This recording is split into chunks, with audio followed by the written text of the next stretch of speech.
నమస్కారం అండి అందరికీ welcome to my YouTube channel Shri Manju spiritual videos. మనము కొత్తగా ఈరోజు టాపిక్లో శ్రీ హనుమాన్ చాలీసా 40 శ్లోకాలకు పూర్తి వివరణతో ప్రతిపదార్థాలు తెలుసుకుందాము.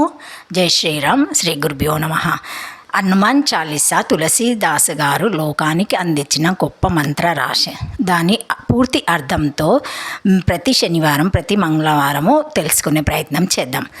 మొత్తము 40 శ్లోకాలు ఉంటాయి. ప్రతిరోజు చక్కగా చదువుకొని హనుమాన్ అనుగ్రహము పొందుదాం అందరం. ఓకేనా అండి? హనుమాన్ చాలీసా అనేది కేవలం ఒక స్తోత్రం కాదు, ఇది ఒక సాధన. గోస్వామి తులసీదాస్ గారు దీనిని ప్రారంభించే ముందు మన మనసును ఎలా సిద్ధం చేసుకోవాలో 2 దోహాల ద్వారా తెలియజేశారు. మొదటి దోహ, శ్రీ గురు చరణ సరోజ రజ నిజ మను ముకుర సుధారి భరణోహు రఘుబర విమల జసు జోదాయక ఫలచారి. ప్రతిపదార్థము, శ్రీ గురు చరణ సరోజ రజ, శ్రీ గురువుల యొక్క పాదపద్మముల ధూళితో నిజమను ముకుర సుధారి, నా యొక్క మనసు అనే అర్థాన్ని శుభ్రం చేసుకొని భరణుహు వర్ణిస్తున్నాను, కీర్తిస్తున్నాను. రఘుబర విమల జసు, రఘువంశ శ్రేష్ఠుడైన శ్రీరాముని యొక్క నిర్మలమైన కీర్తిని, జోదాయక ఫలచారి, ఏది అయితే 4 విధాలైన ఫలములను ధర్మ అర్థ కామ మోక్షములు ప్రసాదిస్తుందో విస్తృత వివరణ. 1. మనసు అద్దము. తులసీదాస్ గారు మనసును అద్దంతో పోల్చారు.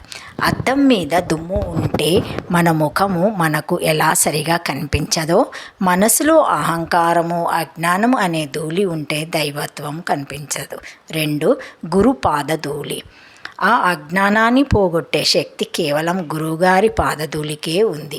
రజ అంటే ధూళి. స్నానం దేహాన్ని శుద్ధి చేస్తుంది కదా, గురుసేవ మనసును శుద్ధి చేస్తుంది. గురువును అనుగ్రహము లేనిదే భగవత్ అనుగ్రహము కలగదు. ఎవరు ఈ స్తోత్రం చదివినా ముందు గురువును స్మరించుకోవాలి. హనుమంతుని గురువుగా భావిస్తే హనుమాన్ చాలీసా గురుస్తోత్రము. గురు కృప లేనిదే భగవత్ కృప లేదు. హనుమాను కీర్తించడం అంటే రాముని కీర్తించడమే. హనుమాను హృదయంలో ఉన్న రాముని కీర్తించడమే హనుమాన్ చాలీసా. హృదయాన్ని శుద్ధి చేసుకొని రామచంద్రమూర్తి విమల యశస్సు వివరిస్తూ ఉన్నాను అన్నారు. 3. చతుర్వేద పురుషార్థాలు.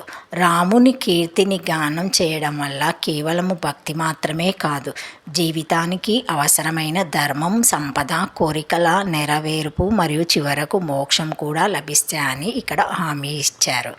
నేను చేసే స్తోత్రము వినవయ్యా అని హనుమంతుని పిలిస్తే ఆయన తొందరగా పలకడు. రఘువర విమల యశు, రాముని యశస్సును వర్ణిస్తున్నాను అనగానే వచ్చి కూర్చుంటాడు. అప్పుడు రఘువరుని వర్ణిస్తాడు, ఆంజనేయుని స్తోత్రం చేస్తాడు. ఇది తులసీదాసు గారి చమత్కారం. హనుమంతుని రప్పించాలంటే రాముని స్తుతించాలి, లేకపోతే ఆయన రాడు. రామకీర్తన చేస్తూ ఉంటే మనకు కావాల్సినవి అన్నీ ఇచ్చేవాడు హనుమంతుడు. మన మనసును ఎలా శుభ్రం చేసుకోవాలో మొదటి దోహాలో తెలుసుకున్నాం కదా. మనసు నిర్మలమైన తర్వాత మనము భగవంతుడి ముందు ఎంత వినయంగా ఉండాలో ఈ 2వ దోహ మనకు నేర్పుతుంది. దోహ 2. బుద్ధిహీనతానుజానికి సుమరో పవన కుమార బలబుద్ధి విద్యాదేహు మోయి అరాహు కలేస వికార. ప్రతిపదార్థము, బుద్ధిహీనతానుజానికి అజ్ఞానం వల్ల కలిగిన శరీరంతో లేదా ఏమీ తెలియని తనముతో సుమిరహో పవన కుమార, వాయుపుత్రుడైన ఓ హనుమా నిన్ను స్మరిస్తున్నాను. బలబుద్ధి విద్యా దేహు మోహి, నాకు శారీరక బలాన్ని, బుద్ధి కుశలతను, జ్ఞానాన్ని, విద్యను ప్రసాదించు. అరాహు కలిష బికార, నాలోని కష్టాలను, క్లేశాలను, మానసిక లోపాలను, వికారాలను తొలగించు. విస్తృత ఆధ్యాత్మిక వివరణ. 1. శరణాగతి, సరెండర్ అంటారు. తులసీదాసు గారు ఇక్కడ బుద్ధిహీనతాను అన్నారు. అంటే శరీరం రావడానికి కారణం అజ్ఞానమే కదా. దానివల్లనే దేహాత్మ భావన, కర్మలు, ఫలాలు జన్మలు. అలాంటి కర్మల వల్లే అజ్ఞానం వల్లే శరీరం వస్తుంది అని తెలుసుకొని దాన్ని బాపుకోవడానికి నిన్ను స్తుతి చేస్తున్నాను అని చెప్తున్నాడు. అలా స్తుతించడం వల్ల ఏం వస్తాయి? ఇహపర సుఖాలు. ఇక్కడ ఏమేం కావాలో అవన్నీ లభించి మళ్ళీ దేహం లేకుండా మోక్షం కూడా వస్తుంది అని చెప్పారు.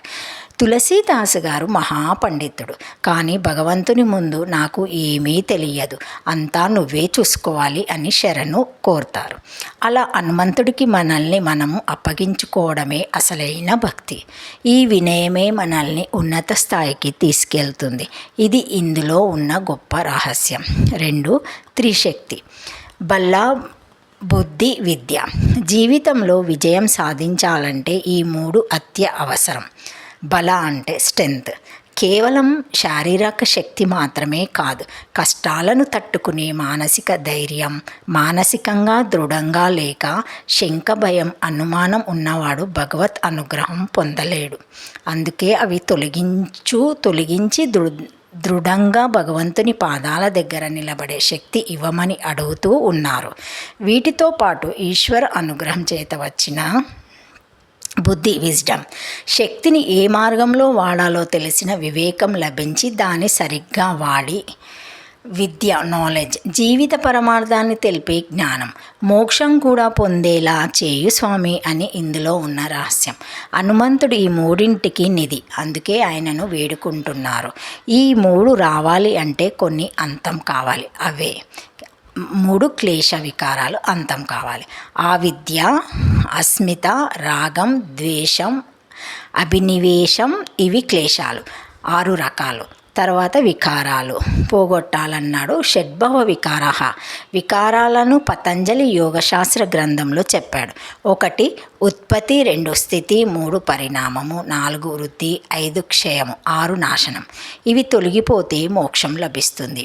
మన జీవనము బలంతో, విద్యతో, జ్ఞానంతో వెళ్తూ ఉంటే క్రమక్రమంగా క్లేశాలు, వికారాలు పోతాయి, ముక్తి లభిస్తుంది. ఇది లభించాలంటే ఆంజనేయ స్వామి వారిని స్మరించాలని చెబుతున్నారు. జై Shriram. Thank you for watching my video. Please like, share, comment, subscribe to my channel. మరిన్ని వీడియోస్తో మళ్ళీ కలుస్తానండి. ఈ వీడియోకు ఒక హైప్ ఇవ్వండి, లైక్ చేయండి, కామెంట్ పెట్టండి, సబ్స్క్రైబ్ చేసుకోండి. Thank you. శ్రీమాత్రే నమః.